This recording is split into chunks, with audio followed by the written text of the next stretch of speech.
সাতক্ষীরার আশাশুনি উপজেলার ব্যাংদহ এলাকায় মরিচচাপ নদীর ওপর তৈরি ৩টি কালভার্টই দীর্ঘদিন মেরামত না করায় ভেঙে গেছে।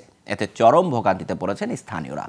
এসব কালভার্ট পুনর্নির্মাণের দাবি জানিয়েছেন। কয়েকবার সংশ্লিষ্ট কর্তৃপক্ষের সঙ্গে যোগাযোগ করলেও এখনও কোনো পদক্ষেপ নেওয়া হয়নি। আর উপজেলা নির্বাহী কর্মকর্তা জানালেন, এ বিষয়ে ঊর্ধ্বতন কর্তৃপক্ষকে জানানো হবে। সাতক্ষীরা থেকে রাহাত রাজের তথ্যচিত্রে ডেস্ক রিপোর্ট।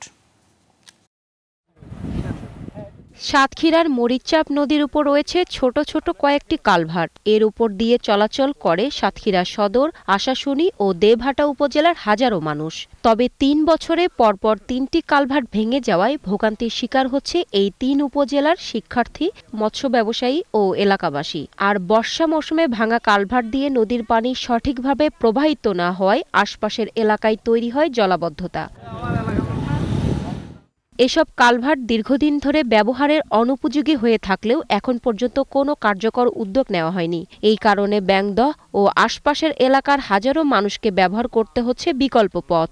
আমরা আসতে পারি না, জোয়ার ভাটা যখন হয় তখন আমাদের অপেক্ষা করতে হয় কখন ভাটা হবে, তখন আমরা এপারে পার হব। ধান চাল পার করা যাচ্ছে না, আমাকে চলাফেরা খুব সুকঠিন হয়ে গেছে। এই নদীর উপর আরো 3টা ব্রিজ রয়েছে, 3টা ব্রিজের একই অবস্থা, একসাথে গেল কি করে? স্থানীয়দের অভিযোগ, নদী পার হতে গিয়ে সবচেয়ে বেশি বিপাকে পড়ছে শিক্ষার্থী, রোগী ও কৃষকরা। এসব কালভার্ট পুনর্নির্মাণে কয়েকবার সংশ্লিষ্ট কর্তৃপক্ষের সঙ্গে যোগাযোগ করলেও কোনো সাড়া মেলেনি। এক ইউনিয়ন থেকে মানুষ অন্য ইউনিয়নে ব্যবসা বাণিজ্য সহ লেখাপড়ার জন্য স্কুল কলেজে যাতায়াত করে থাকে। এই ব্রিজটি ভেঙে যাওয়ার কারণে এখন মানুষের ভোগান্তির কোনো অন্ত নেই। ব্রিজগুলো ভেঙে যাওয়াতে মাছগুলো নিয়ে যেতে আমাদের অনেক সমস্যা হয়। মৎস্যঘাটি বাজারে নিয়ে গেলে ভালো দাম পাওয়া যায়, এদিকে দাম পাওয়া যায় না। আমরা চাই যে ব্রিজটা যেন দ্রুত সংস্কারের জন্য সংস্কার করে, এবং সংস্কার করলে আমাদের যাতায়াতের সুবিধা হয়। আর এদিকে উপজেলা নির্বাহী কর্মকর্তা জানালেন, এসব কালভার্ট নির্মাণ বা সংস্কার করতে ঊর্ধ্বতন কর্তৃপক্ষকে জানানো হবে। তাইলেই আমরা ঠিক করতে পারি না। কালভার্টের বিষয়টা আপনার প্রস্তাব পাঠালে প্রস্তাব আবার উপর থেকে পাশ হয়ে আসতে হয়, এগুলো তো জানেন আপনারা। কি নাম সেটা তো আমাদের স্পেসিফিক মনে নেই, একটা নাম মনে আছে।